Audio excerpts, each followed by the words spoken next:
কৃষ্ণের প্রতিজ্ঞা দৃঢ় সর্বকাল আছে, যে জৈসে ভজে কৃষ্ণ তারে ভজে তৈসে। হরে কৃষ্ণ নাম যে উচ্চস্বরে গান গাওয়া যাবে, পদ আছে, গাও রে গভীর নামে হরে কৃষ্ণ রাম, হরে কৃষ্ণ হরে রাম, গাও অভিরাম। এই যে গায়ক আদেশ করেছেন, মহন্ত ভক্তদের গাওয়াইছেন, শ্রেষ্ঠ ভক্তদের দিয়ে চলে গান গাওয়াইছেন, এটা সব সবই জানে।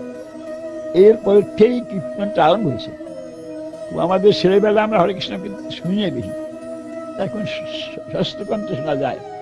রাষ্ট্রের দেখিয়া ইস্কন রাষ্ট্রের তারা প্রাণ ভরে গায়ে, যে গায়ে কার নির্দেশে, কার আদেশে, মহাপ্রভুর নির্দেশ নাই। তারপর বন্ধু সুন্দর আদেশ করেছেন, মহাপ্রভু কেন নির্দেশ দেন না তার উত্তর দেওয়া পারা যাবে না, দেন না, পরিষ্কার বলেন না। আর এই যে নাম কীর্তনীয় প্রভু লিখছেন গভীর মন্ত্র, নানান শব্দ, তার নাম বলছেন, গভীর মন্ত্র বলছেন। এই নাম অরবিন্দ সুন্দর উচ্চস্বরে গাইতে আদেশ করেছেন বলেই আস্তে আস্তে আস্তে আস্তে ছড়াই গেছেন, সবাই যায়। এটা একটা প্রভুর দান। এই হরে কৃষ্ণের অর্থ কি? বহু রকম অর্থ বইতে আসতে দেখা যায়, অর্থ দেয়, অর্থ নানান রকম অর্থ আছে, তার সাথে অর্থ কি, কিন্তু যদি বলা যায় যে গুণার্থ ব্যক্ত হয়নি, গুণার্থ বলে অন্য সুন্দর ব্যক্ত করেছেন। কি ব্যক্ত করেছেন? তিনি ব্যক্ত করেছেন গুণমন্ত্র মাধুরী, গুণমন্ত্র নির্ঝরিয়েতে আমার গুরুদেব প্রকাশ করেছেন, তার ব্যাখ্যা আমার বই আছে। কি বলছেন? রাধা কৃষ্ণ উভয়কে আস্বাদন করছেন। কৃষ্ণ থেকে ডাকছেন হরে, রাধা ডাকছেন কৃষ্ণ, কৃষ্ণ ডাকছেন হরে, রাধা ডাকছেন কৃষ্ণ। এটা হরে কৃষ্ণ, কৃষ্ণ কৃষ্ণ, রাধা ডাকছেন হরে হরে, কৃষ্ণ ডাকছেন। আবার হরে রাম রাম রাম হরে, হরে শব্দটি রাধাকে রাখছেন শ্রীকৃষ্ণ, রাম রাধা রাখছেন শ্রীকৃষ্ণ। এরকম হরে রাম রাম রাম হরে হরে, রাধা কৃষ্ণের আলাপ, প্রেমের আলাপ, নিমিত কুঞ্জে ধারু মিলনের এই আলাপ, এই আলাপটাই তাদের প্রেমের প্রকাশ। আর রাধা কৃষ্ণকে আরোভাবে মিলিয়ে থাকলে যে কোনো প্রাকৃতিক ভাব, সংসারের ভাব আনারই পাই। এই দুয়ের মিলনটা, এই নামটাই, এটাই তাদের সার, এই আস্বাদন করছে। কৃষ্ণকে ডাকছেন, রাধাকে ডাকছেন, রাধাকে 8 বার ডাকছেন হরে বলে। রাধা 8টি ভাব আছে, অভিসারিকা, সজ্জা, উৎকণ্ঠিতা, কলহান্তিকা, খঞ্জিতা, ব্যক্তিলব্ধা, স্বাধীনভক্তিকা, প্রহিতভক্তিকা। রাধার কৃষ্ণের ডাকে রাধার ভাব পরিবর্তন হয়েছে। 8টা ভাবে রাধার, 8টা মূর্তি, 8টা নাম। কৃষ্ণের 4টা মূর্তি, ধীরশান্ত, ধীরদত্ত, ধীরুদ্ধত, ধীরবলী। কৃষ্ণ আমাদের 4 ভাব। রাম হচ্ছে রমণকারী, আনন্দদাতা।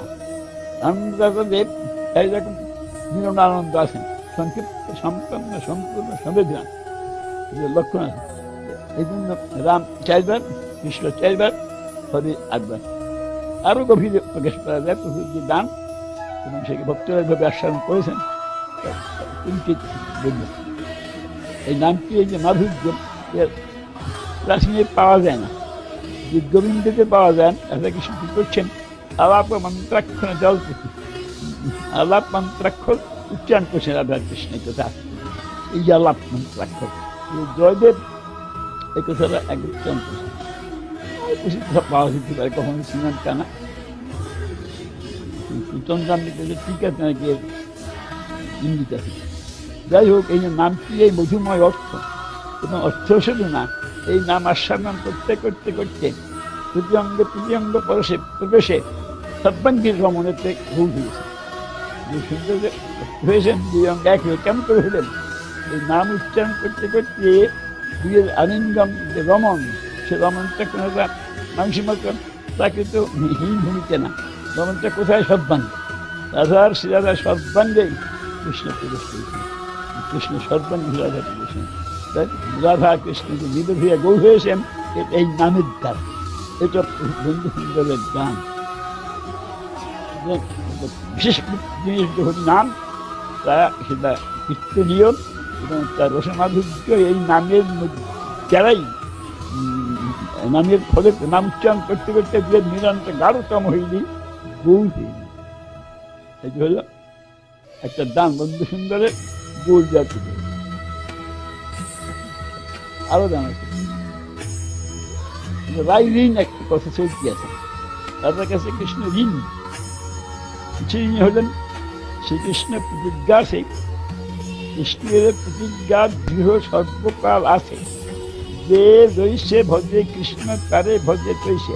যে ভক্ত যেভাবে, তার যে পরিমাণ ভালোবাসাটা যেভাবে, অর্থাৎ দাস্য সৈক্য বাস্যের মেজর প্রেমের জাতি, এর যে কোনো জাতিকে, অথবা সৈক্যে যেমন সুবর্ণের সৈক্য আছে, বিভীষণের সৈক্য আছে, উদ্ধবের সৈক্য আছে, এক পরিমাণ না, গভীরতাতে যে জাতি এবং যে পরিমাণ প্রেম ভক্তির, ভগবান কৃষ্ণ বলছে আমি তাকে ঠিক সেইভাবে তার দিয়ে আগিয়ে আসি, তাকে সেইরকমই দান করিয়ে থাকি।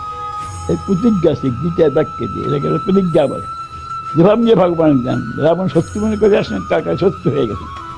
আপনাকে পুত্র মনে করে যান, আপনার কাছে পুত্র হয়ে আসছে। আপনি প্রাণ বল্ল মনে করে যান, প্রাণ বল্ল হয়ে আসেন। যে যথা মাঙা প্রবেদ্যান্তে প্রাণ হলেন। এই যে প্রতিজ্ঞা, এই বাক্য শ্রীকৃষ্ণ গীতত্ব, এই প্রতিজ্ঞা ভঙ্গ হইল গোপীর ভজনে, তাহাতে প্রমাণ কৃষ্ণ শ্রীমুখ বচন। নিজেই বলছেন গোপীর কাছে হেরে গেলাম। কি হেরে গেলাম?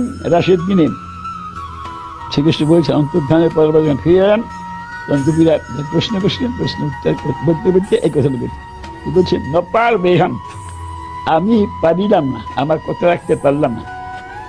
নির্বদ্ধ সংবেদন প্রসাদ, তোমাদের যে আমার প্রতি ভালোবাসা, সেই ভালোবাসা, সেই অনুরাগের সমানভাবে তোমাদের ভালোবাসা